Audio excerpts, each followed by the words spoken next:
E aí, galera? Sei que não passou nem mais de 3 meses, 4 meses, que nem do último vídeo, que agora voltamos à programação normal de um vídeo por semana, tentando fazer um vídeo por semana, então, e indo direto pro vídeo, como eu já tinha mencionado no último vídeo de capítulos que estão sendo lançados, que foi do 71, eu falei que eu possivelmente não falaria sobre os próximos capítulos, mas depois do que eu vi desse capítulo, não tem o que eu falar, tipo, ah, não, porque esse capítulo revelou muita coisa. Mas vamos dar uma leve recapitulada básica do último capítulo. Que, anteriormente, o grupo da Shiranjo tinha sido atacado por uma sniper totalmente desconhecida.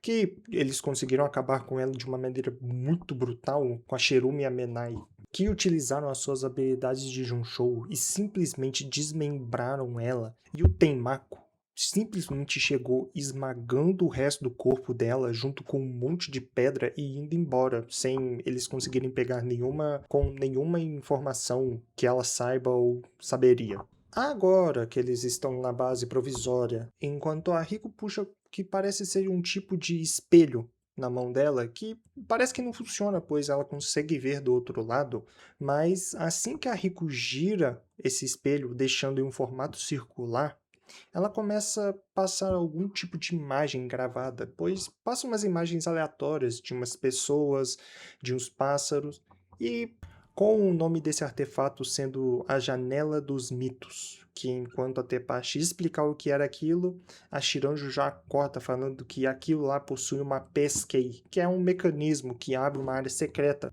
com algum comando muito específico, e com esse comando sendo um cheiro do sovaco da Tepastio. Porra, que rico, você não dá uma dentro. Com tantas possibilidades, colocou justo essa. Pensar que as outras oportunidades que ele tinha eram bem piores, então essa não foi tão ruim assim. E logo após disso, aparecendo o veterano e cumprimentando a Tepashi, e logo mostrando algo que todos ficam assustados, pois isso sendo uma área que parece como uma ruína, só que é igualzinho ao portão do abismo, da primeira camada que todos os exploradores têm que passar e entrar no abismo.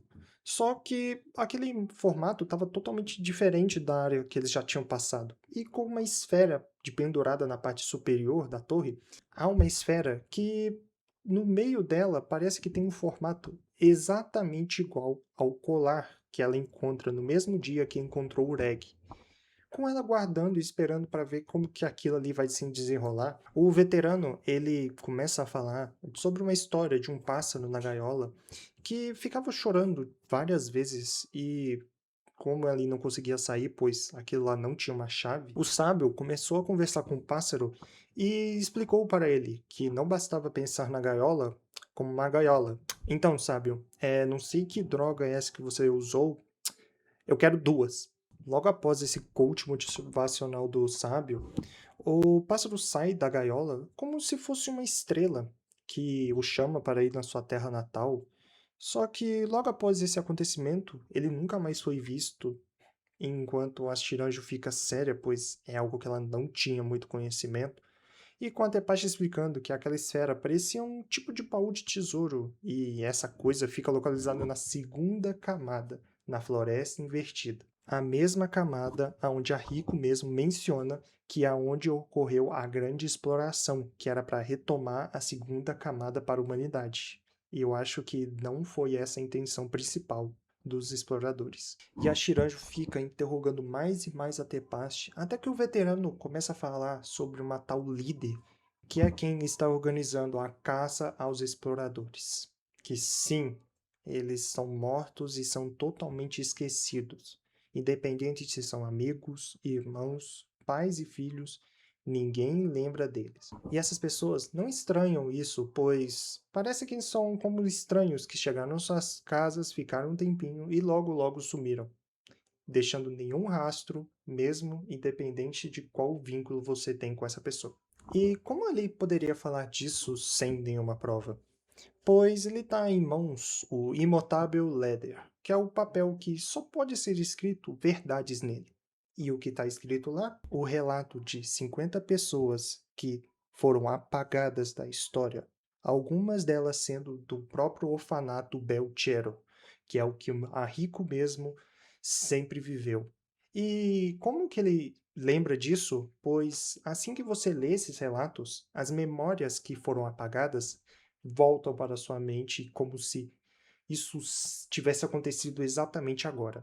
Eu acho que esse papel foi uma puta coincidência do Akihiko ter posto isso, mas não tem como eu provar isso. E o grupo que está caçando esses exploradores são os Hail-X, a Frota Amaldiçoada. Esse mesmo grupo que está ajudando o Reg, enquanto a Shiranjo encara o Reg com a cara mais psicopata do mundo, só respondendo o Reg naturalmente, e ela ainda pergunta: como que você acha que eu tenho esse tanto de apitos sem tirar algumas vidas? Mesmo tendo alguns apitos que são os de vermelhos, que são os de estudantes, que só podem descer até a primeira camada. Então, ou mais gente desceu até a 7ª camada, ou ela pecou lá de cima e foi trazendo. Não sabemos. E é por isso que existe a aprovação, para separar o joio do trigo, e aqueles que merecem o apoio da Rio Axis são os que passam. E logo o grupo do Reg foi um dos únicos que passaram.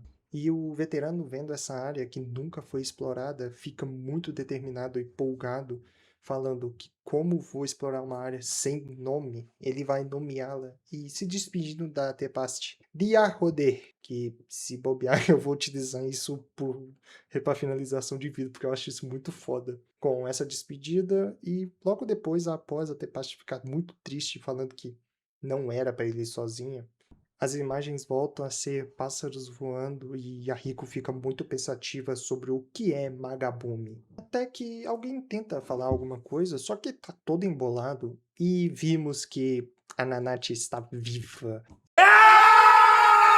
Sim, ela que tá nessa situação meia desconfortável, com uma cabeça parecendo uma caixa d'água, e com o Yataramar saindo correndo em direção da Nanashi rapidamente, porque finalmente descobrimos o poder do Frapan. Que essa criatura é fofinha demais! Que ele tem a capacidade de aumentar muito a regeneração do alvo em que ele tiver contato, curando rapidamente a Nanate, só que um inchaço vindo de uma vez também. E tem uma curiosidade muito interessante, pois já que o Frapan não fala e ele está mais perto de ser um Junshou completo, entre muitas aspas, o poder dele é o maior comparado com o grupo inteiro. Então, será que possivelmente, muito mais para frente, a gente consiga achar um Junshou completo? Não sei, eu vou deixar essas ideias nas suas cabeças. E além disso, tem essa imagem que é muito triste, que é a da Nanate e com a Mitch em cima dela, como se o Frapan fosse mais ou menos como uma Mitch seria para a Rio Axis. E com a Rico percebendo algo bastante essencial, já que o Frapan mexe com espaço e tempo, que é algo bastante perigoso para o usuário e para quem está recebendo isso. Agora que ele está utilizando isso continuamente, isso não é algo bom nem para ele, nem para a Nanate. Enquanto a Fápta tenta tirar ele de cima, que leva uma bica e sai voando, com o Frapan não saindo de jeito nenhum, pois ele está muito determinado a curar ela, pois ele viu que aconteceu com os gêmeos e a Nanate foi salvar eles, já que ele não poderia fazer nada. Mas uma coisa não sai na cabeça do Reg. Se a caça aos exploradores for realmente verdade, então o Frapan também participa disso. Até a Shiranjo ver e perceber que ele ainda está em dúvida sobre se eles são aliados ou não, ela somente fala: pelo menos nós não somos inimigos, ainda. Isso já não basta, não acha? Deixando a mente do Reg a milhão, pois agora, por enquanto, eles são aliados, mas talvez depois como que eles ganham da Rio Axis? Enquanto eles vão amontando as barracas, vão separando a área certinho para eles ficarem à noite, o Reg fica muito pensativo, pois se até o Yataramar tá ajudando eles, putz, será que ele faz parte ainda da caça aos exploradores? E ele fica nessa dúvida. E desistindo logo dessa ideia, pois ele tá ajudando eles e depois ele se vira com isso. Até que a comida fica pronta e eles vão lá comer, e a Nanate custando a comer, porque ela tá toda ferida e tudo.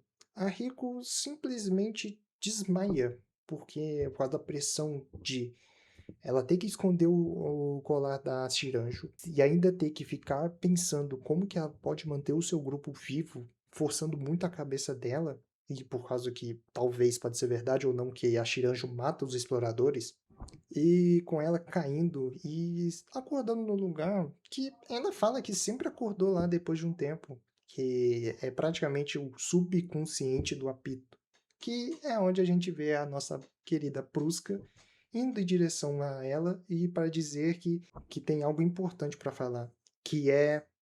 Ah, velho, como assim acabou agora, velho? Mas eu quero agora! Então, como vocês perceberam mais ou menos, esse foi um capítulo que contou muitas coisas escondidas, tipo, por que existiria a expedição até a segunda camada? Então, agora a gente sabe o motivo e se realmente a Shiranja, o grupo dela, tá caçando os exploradores. Mas isso a gente vai ter que ver no próximo capítulo. Então, até o próximo vídeo. E então, daí a Rode.